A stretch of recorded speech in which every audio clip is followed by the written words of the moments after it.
जब दुनिया ने भारत को तकनीक देने से इनकार कर दिया था, जब एक्सपोर्ट्स कंट्रोल के नाम पर रास्ते बंद कर दिए गए थे, जब कहा गया ये भारत के बस के बात नहीं है, तब दिल्ली के एक लैब में भारत माता की जय के नारे गूंज रहे थे।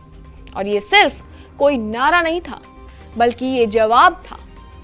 23 मार्च 2023 वो दिन जब भारत ने वो कर दिखाया जो सिर्फ चुनिंदा ताकतवर देशों का विश्लेषण अधिकार माना जाता है। यानी कि भारत की अब एलीट क्लब में ताबड़तोड़ एंट्री हो चुकी है। नमस्कार, स्वागत है आपका जी न्यूज के डिजिटल प्लेटफॉर्म पर और मैं हूं आपके साथ कनिष्का मिश्रा। दिल्ली की सॉलिड स्टेट फिजिकल लेबोरेटरी में DRDO के वैज्ञानिकों ने गैलियम नाइट्रेट आधारित मोनोलिथिक माइक्रोवेव इंटीग्रेटेड सर्किट्स यानी कि GAN मिमिक्स को सफलतापूर्वक बना लिया है। और आपको बता दें कि इस एक उपलब्धि ने भारत को सीधे उस एलीट क्लब में पहुंचा दिया है जहां पर कभी भारत पहुंच नहीं पाया था, जहां पहले सिर्फ अमेरिका, फ्रांस, रूस, जर्मनी, दक्षिण कोरिया और सिर्फ चीन थे, और अब भारत भी वहीं खड़ा है। ये कोई साइंस फिक्शन नहीं है, ये असली मेक इन इंडिया था। अब आपके मन में ये सवाल उठ रहा होगा कि आखिर ये सब कैसे हुआ, ये चमत्कार कैसे हुआ। तो आपको हम बता दें कि SSPL दिल्ली और हैदराबाद स्थित gallium arsenide enabling technology centre यानी कि GAE टेक, 2 टीमें, 1 मिशन। SSPL ने मटेरियल ग्रोथ और डिजाइन संभाला, तो वहीं GAE टेक ने फैब्रिकेशन और प्रोडक्शन संभाला। हफ्तों पहले बने इन चिप्स ने सभी क्रिटिकल टेस्ट पास किए। DRDO की डायरेक्टर जनरल सुमा ने इसे रेड लेटर डे कहा, और शायद सही कहा।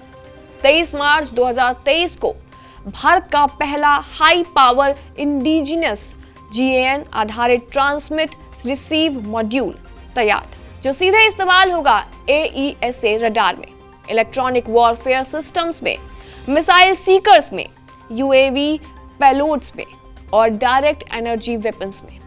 यानी हम सीधे शब्दों में कहें तो भारत की युद्ध क्षमता को गेम चेंजर मिल गया है।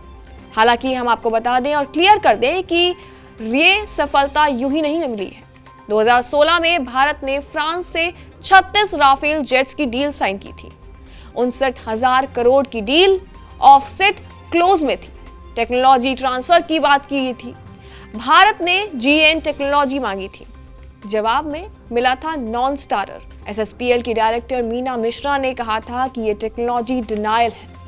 इससे भारत के long range AESA radar, AEW&C system जैसे महत्वपूर्ण प्रोग्राम खतरे में आ गए।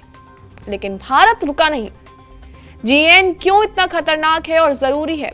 क्योंकि GAN कोई आम चिप नहीं है, ये सिलिकॉन से बेहतर है, GAS से ज्यादा ताकतवर है, हाई पावर डेंसिटी इसके अंदर मौजूद है, हाई फ्रीक्वेंसी एफिशिएंसी है, बेहतर थर्मल परफॉर्मेंस है, छोटा साइज है लेकिन ताकत कहीं ज्यादा है। एक 30 वॉट का GAN चिप 1000 डिग्री सेल्सियस तक काम करने की क्षमता रखता है।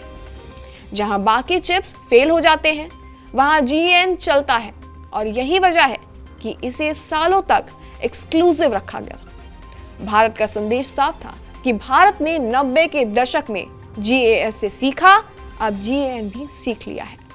जब दुनिया ने दरवाजे बंद किए थे, भारत ने लैब खोली। ये जीत सिर्फ DRDO की नहीं थी, ये जीत थी आत्मनिर्भर भारत की। ये सबूत था कि भारत अब सिर्फ खरीदने वाला देश नहीं है, भारत अब बनाने वाला देश है।